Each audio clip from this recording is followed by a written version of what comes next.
Then Jesus spoke to the multitudes and to his disciples, saying, The scribes and the Pharisees sat on Moses' seat.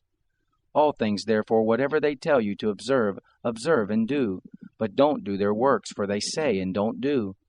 For they bind heavy burdens that are grievous to be borne, and lay them on men's shoulders, but they themselves will not lift a finger to help them. But all their works they do to be seen by men. They make their phylacteries broad, enlarge the fringes of their garments, and love the place of honor at feast, the best seats in the synagogues, the salutations in the marketplaces, and to be called Rabbi, Rabbi by men. But don't you be called Rabbi, for one is your teacher, the Christ, and all of you are brothers. Call no man on the earth your father, for one is your Father, he who is in heaven. Neither be called masters, for one is your Master, the Christ. But he who is greatest among you will be your servant. Whoever will exalt himself will be humbled, and whoever will humble himself will be exalted. Woe to you, scribes and Pharisees, hypocrites!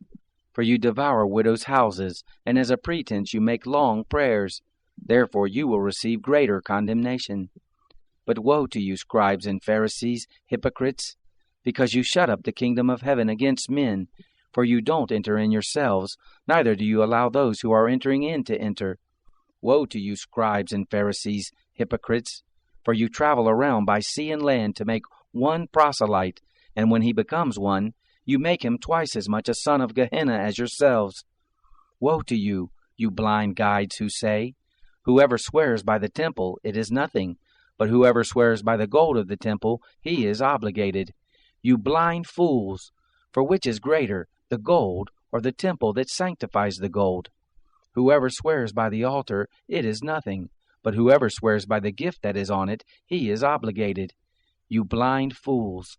For which is greater, the gift, or the altar that sanctifies the gift? He therefore who swears by the altar swears by it, and by everything on it. He who swears by the temple swears by it, and by him who is living in it.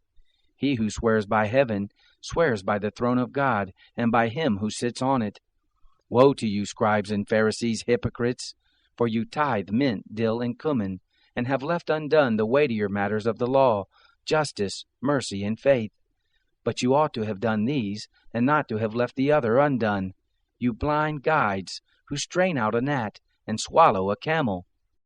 Woe to you, scribes and Pharisees, hypocrites! For you clean the outside of the cup and of the platter, but within they are full of extortion and unrighteousness. You blind Pharisee, first clean the inside of the cup and of the platter, that the outside of it may become clean also. Woe to you, scribes and Pharisees, hypocrites! For you are like whitened tombs, which outwardly appear beautiful, but inwardly are full of dead men's bones, and of all uncleanness. Even so you also outwardly appear righteous to men, but inwardly you are full of hypocrisy and iniquity. Woe to you, scribes and Pharisees, hypocrites! For you build the tombs of the prophets, and decorate the tombs of the righteous, and say, If we had lived in the days of our fathers, we wouldn't have been partakers with them in the blood of the prophets. Therefore you testify to yourselves that you are sons of those who killed the prophets. Fill up then the measure of your fathers. You serpents, you offspring of vipers, how will you escape the judgment of Gehenna? Therefore, behold, I send to you prophets, wise men and scribes. Some of them you will kill and crucify, and some of them you will scourge in your synagogues, and persecute from city to city, that on you may come all the righteous blood shed on the earth, from the blood of righteous Abel to the blood of Zechariah, son of Berechiah, whom you killed between the sanctuary and the altar. Most assuredly, I tell you, all these things will come upon this generation. Jerusalem, Jerusalem, who kills the prophets and stones those who are sent to her.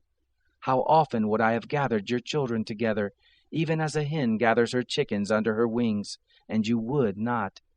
Behold, your house is left to you desolate. For I tell you, you will not see me from now on until you say, Blessed is he who comes in the name of the Lord.